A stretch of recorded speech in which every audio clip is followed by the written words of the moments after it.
Okay, I'm back. Um,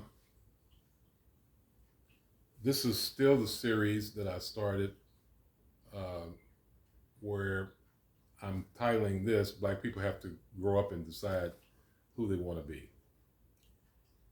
And also, I keep forgetting to do this. If you could please hit the like button and subscribe, I really appreciate it. But anyway, and to follow up on what we were talking about before,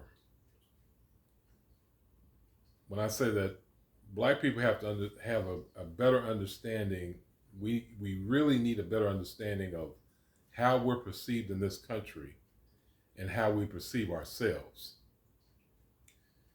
in order to move the way we really need to move. And one of the things that we need to do, I believe, is we need to stop deciding who is the blackest among us, who can be considered black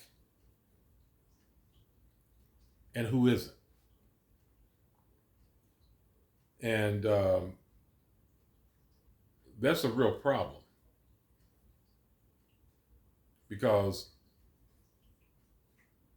we really don't have the luxury of doing that, being as we're in the position that we're in this country. We really don't have the luxury of discounting people based on things that, quite frankly, don't make a lot of sense.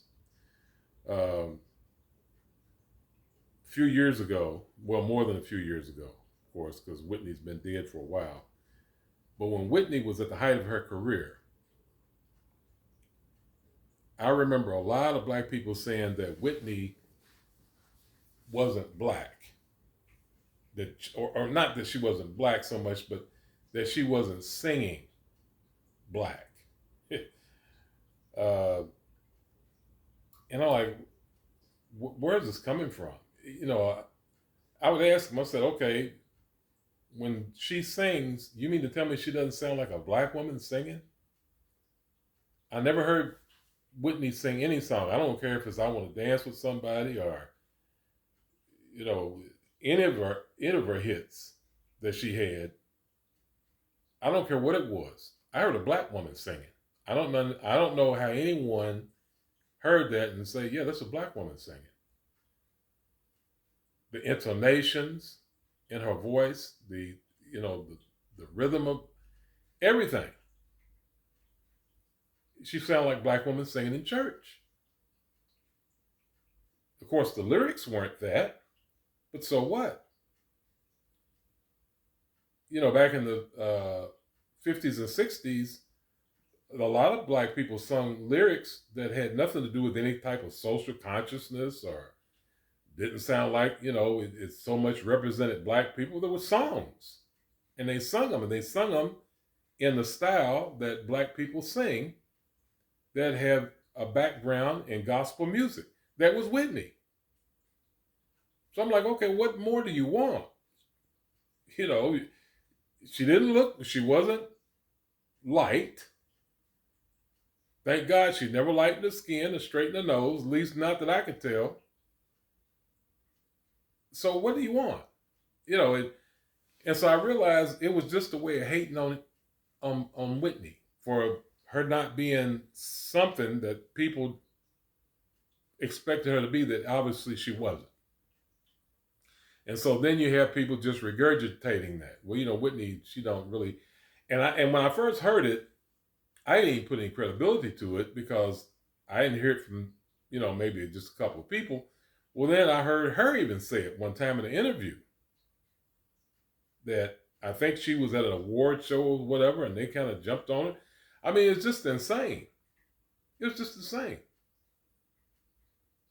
I'm like, you're going to judge another black person who's obviously black, singing black, has not ever dismissed her roots. She showed her mother, who looked like somebody just walked out the church. I mean, it's this is an imitation of life. The old movie where the woman's passing for white and doesn't even want to claim her mother. This isn't that scenario. This isn't that. But anyway, that's her. And then when Obama was president, and even to this day, all the people that talked about how Obama didn't do anything for black people. First, it said Obama wasn't black because he was biracial. So normally, somebody that looks like Obama, because there are biracial people that are so like, like a prince, that you may not, but you're looking at Obama, you're looking at a black man, basically. That's what you're looking at. If you didn't know he was biracial, you could easily say that he was just a black man, just like the one that's in this picture right here, this Egyptian. But that wasn't good enough. That wasn't good enough. The fact that he actually has an African father wasn't even good enough. What did Obama do for black people? Well, let's unpack that. Did he do anything for black people that was called black this, black that actually had a title to it that would let you know this is something specifically for black people? No, he didn't do that. No, he didn't. But to say that he didn't do anything for black people when he was in office, is that accurate? No. No, it's not. One of the people who've been critical of him, and I'm not just picking on Dr. Umar, but I'm using him for an example because I think this is irony always fascinates me. I've heard him talk about Obama never did anything for black people. He's one of the people that said, well, what would Obama ever do for us? He did stuff for gay people. He did something for the Hispanics, but, or women or whatever, but what did he do for black people?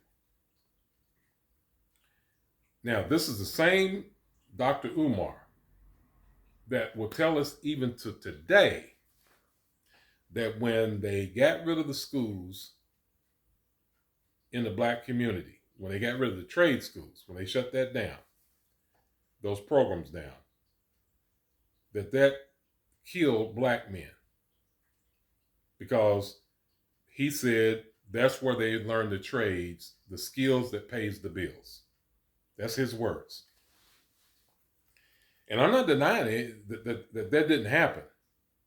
But these are his words. This is what he said. Now, when they did it, it was not a program that says we're getting rid of all the programs that help, because they weren't programs that helped black people. They were just programs that black people benefited from. Because last time I checked, you have busing, and busing usually meant that schools weren't segregated anymore. So if these schools had white children in there, that means that the programs closed down for them too. These programs couldn't have been just for black children. That's number one. But undeniably, because that was a source of income for especially young black men, that definitely affected them. Well, that's undeniably true. But it wasn't called anything black. Well, now let's look at what Obama did. Obama saved the car industry. They were on their way out. GM was on its way out. All the American car makers were in bad shape. Only Ford, that had pretty deep pockets, didn't need a bailout. But GM and Chrysler did. Now, we know from just looking at Detroit what happens when car manufacturers go out of business. When they leave, and in this case, they just left town. They didn't go out of business, they just left Detroit. And it destroyed Detroit. I went there. There were potholes in the street as big as moon craters. There was abandoned houses. It looked like a war zone. It looked like, it was almost indescribable. A lot of black people were evicted from their homes. They lost homes. It was pretty bad. And that's just that one city. And of course, along with it, if you know anything about what happened during that time, the other thing that happened was anything that was connected to them also suffered. In other words, it's that too big to fail thing. Too big to fail is anytime a business is so big and employs so many people and their incomes affect so many other businesses that when they go down, it causes a domino effect and it causes other businesses to go down with it. Well, that was exactly what happened in Detroit when the car manufacturers left. Because those salaries of those people, those are some of the highest salaries that people made in those towns, and that was a drastic cut of income for other businesses, people that depended on them. You know, restaurants, uh, malls, obviously real estate, because people couldn't afford their homes anymore. So that caused a ripple effect through the entire economy of that city when they went down. So just imagine if they went down in every major city because they went out of business. Because that's what was getting ready to happen. They were going out. And if they went out, the ripple effect of them leaving would have devastated urban areas all over America. Because for a lot of areas, a factory job was the best job that, especially a black person that didn't have a degree or any particular professional trade skill. That was the best job you could get with pay and benefits. That's how I was raised. My father had a factory job. He didn't work for a car company here in my town, but he made within, so many dollars of what they made, because back then, because of the unions, factory jobs paid pretty much close to the same amount of money and plus benefits. And so he raised the five of us, me, my mother, and my other two brothers, and he was the sole breadwinner. My mother didn't have to work because he made that kind of money. And the insurance and the benefits they had, then when we retired, he got a lifetime pension that he structured it to where even my mother got a check.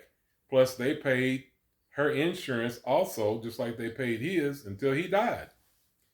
That was a factory job. That's the way the middle class of black people basically was built back in the day.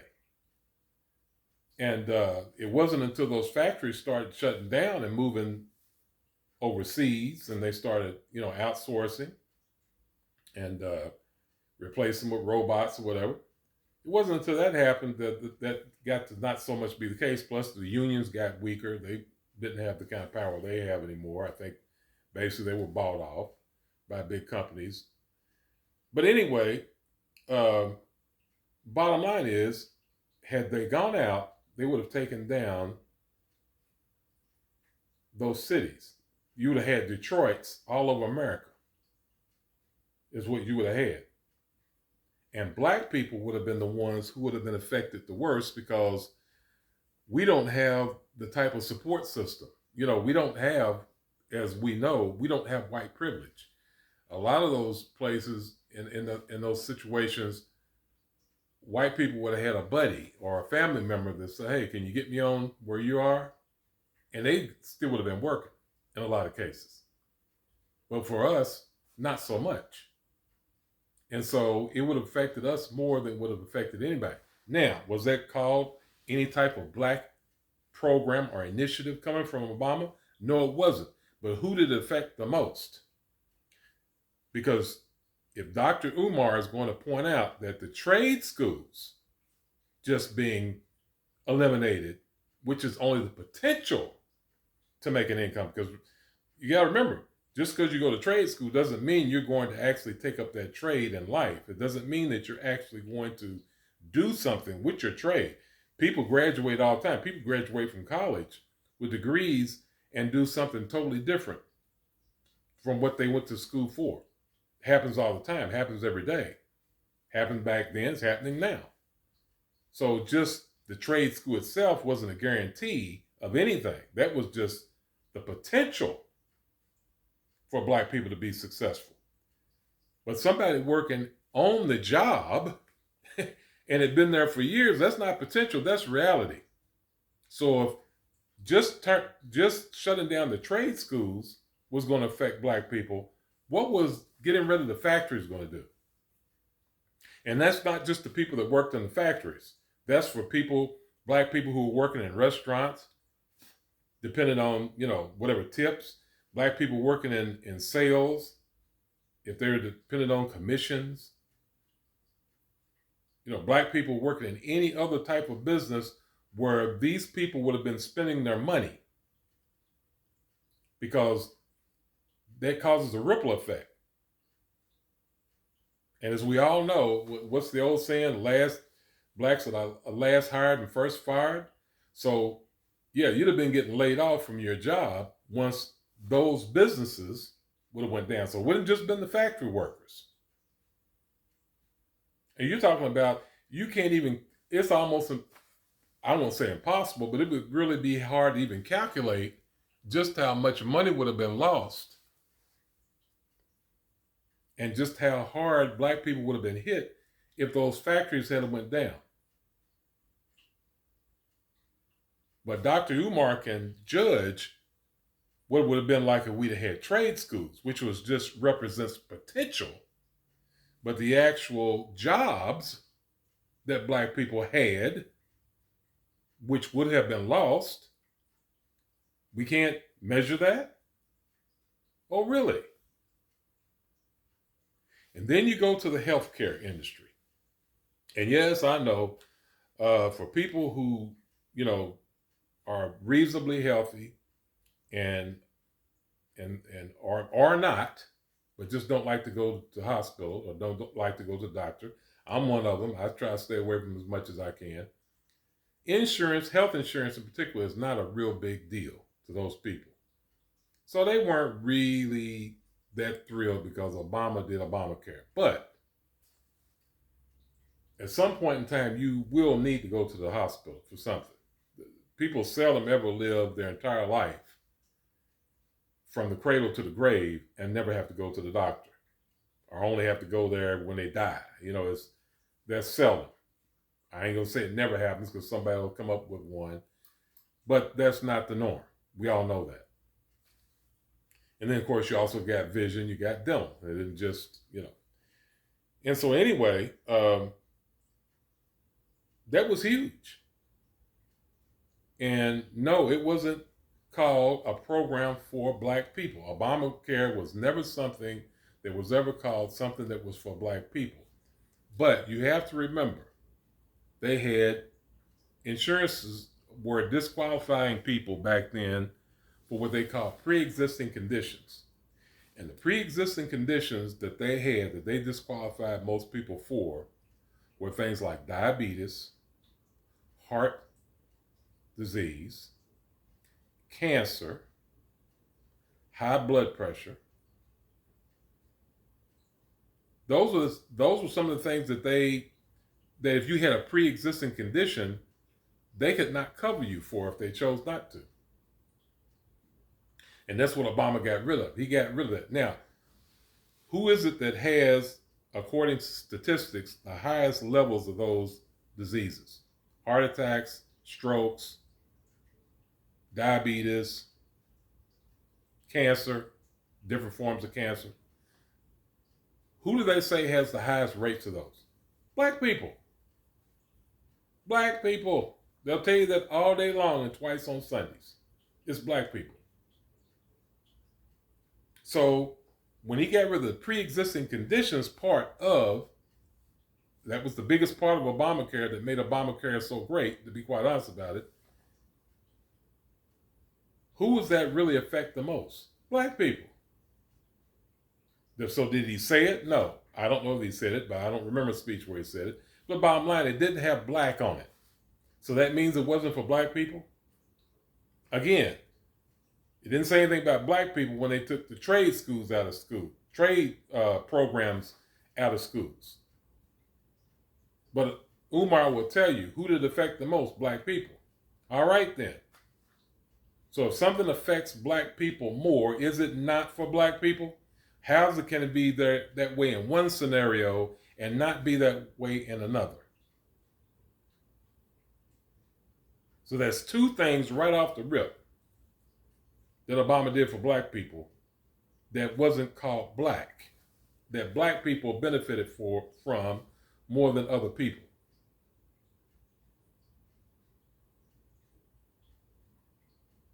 Then people want to talk about the HBCU money that, Trump gave more HBCU money to the HBCUs than Obama did when he was in office. Well, in the first place, if people don't know the history of the back and forth between Obama and Trump,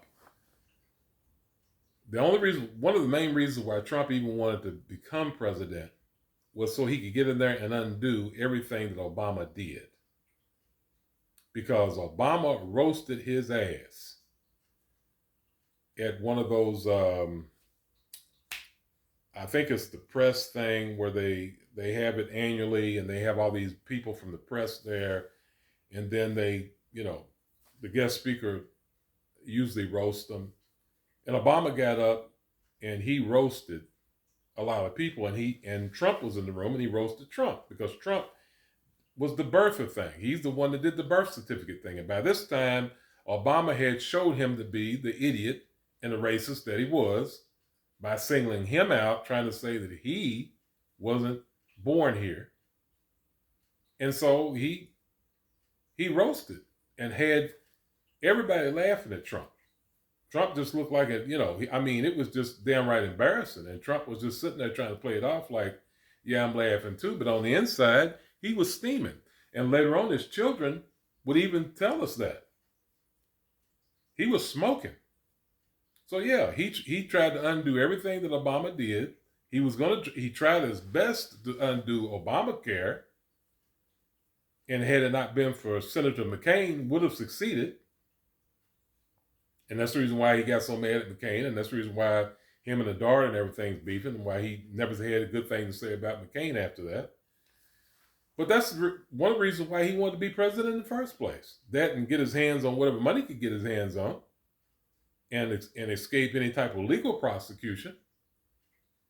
But, so when it came to the HBCU money, he found out what Obama did, and he's like, I beat that. Why not? What did it cost him? It didn't cost him anything. It was a struggle of a pen. And I would have to bring up another video, which I don't have right this second, but it's broken. It was another video that I saw where he broke down exactly what that meant. He gave them more money on one end, but took another program away that would have made it work on another end. So it really wasn't even what it seemed like it was in the first place. But that's a whole nother subject. I don't want to go down that road.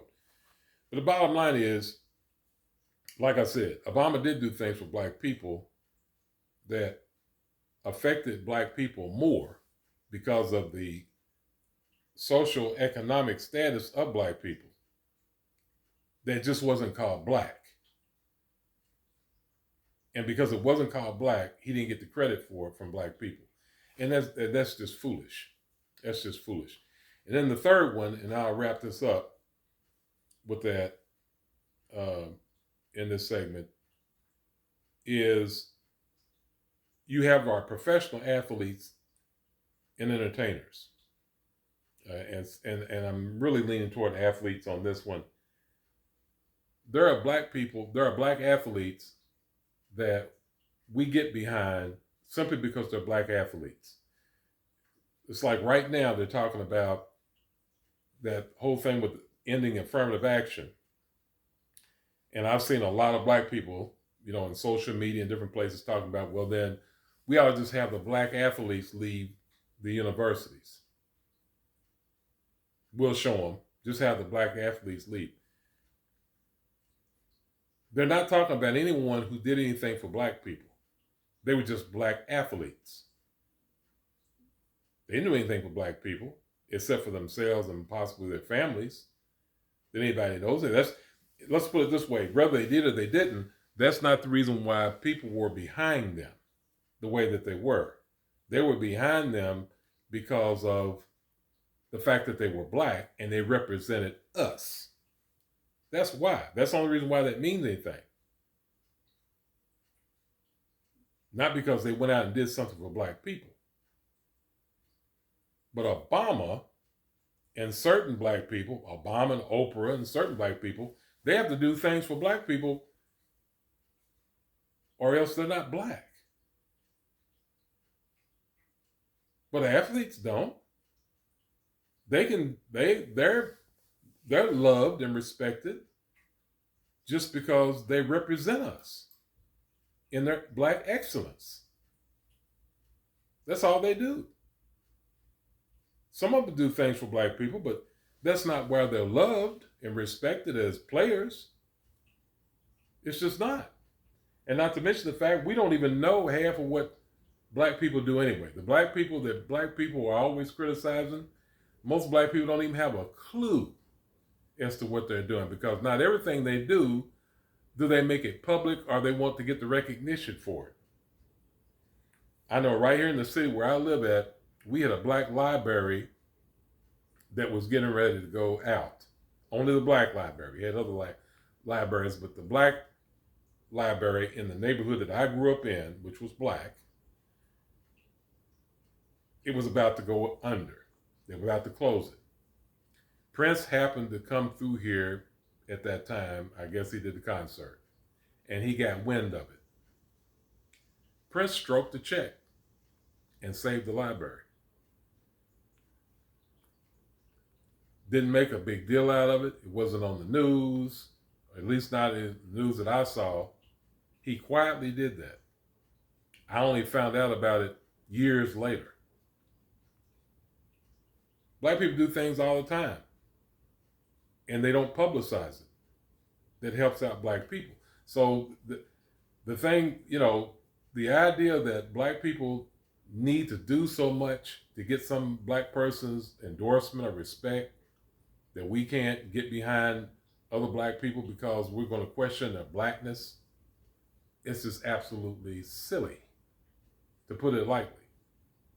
Because you don't even know what you don't know when it comes to that. Most of the people that feel that way, they don't even know what they don't know. You don't have a clue. And you have a double standard.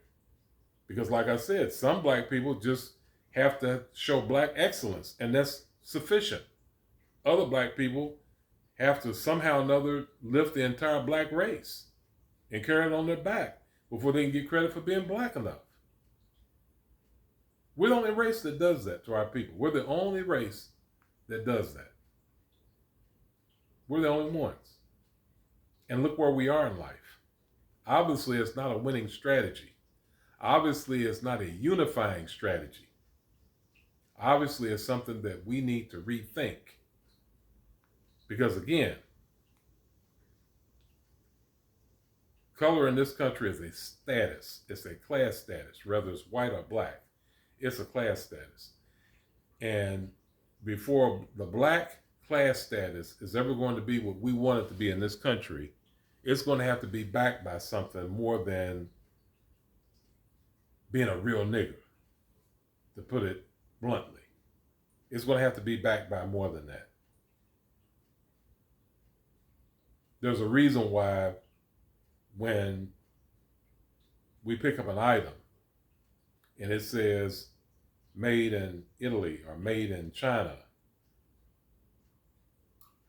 or made in Japan, there's a reason why those labels say that, made in India. Because they have a reputation for manufacturing things and making things that people buy that have value. And we don't, until we get to the place to where that's what that means, where being black is a positive thing, then just being black in and of itself doesn't mean much. And it definitely doesn't mean anything in this country in some cases is a death sentence, as we've already seen. And we're the only ones that can raise the status. We're the only ones that can do that. And we're never going to be able to do that if all we do is bicker and fight amongst one another about who's black enough, and who's a real one, and who's a sellout, and who's a coon. As long as those are our arguments amongst one another, we ain't going nowhere. We're not going to accomplish anything. And then when people do accomplish things, we won't recognize it. Just like I said about not recognizing what Obama did when he was in office. We won't recognize it because we'll be too busy cutting the person down for not being a real one, for not being willing to take a bullet. I've told people when Obama was in office, I said, if it had been me, I wouldn't have did any more than he did for black people. Knowing that the only thing that's going to happen when it's over with is they might riot and steal a few flat screens. How's it going to, what's it going to do for my family? What's it going to do for me when I'm in the grave? If I'm going to die, I'm going to die for a purpose, for a reason. Somebody's going to pick that banner up and carry it further than I carried it. If I'm going to die, or else I ain't going to do it. I didn't blame him one bit for not doing no more than what he did. Because it wasn't like black people was going to have his back if he did. No, they weren't. Crying and snotting and singing "We Shall Overcome" and doing some, having his funeral at church and somebody singing "Amazing Grace." That's all fine and good. But that does absolutely nothing to further the cause. Nothing at the end of the day. It's feel-good stuff. And we do, as black people, we do too much for feel-good stuff than we do for substance. It's like I said before, real power is taken. It's not given to nobody. And you can look all through history and see that. You don't have to take my word for it. Anyway, I'm wrapping this up. This still went a little longer than I wanted it to, but it is what it is. Again, if you could hit the like and subscribe for me, I'd appreciate it. And I'm gone until the next time.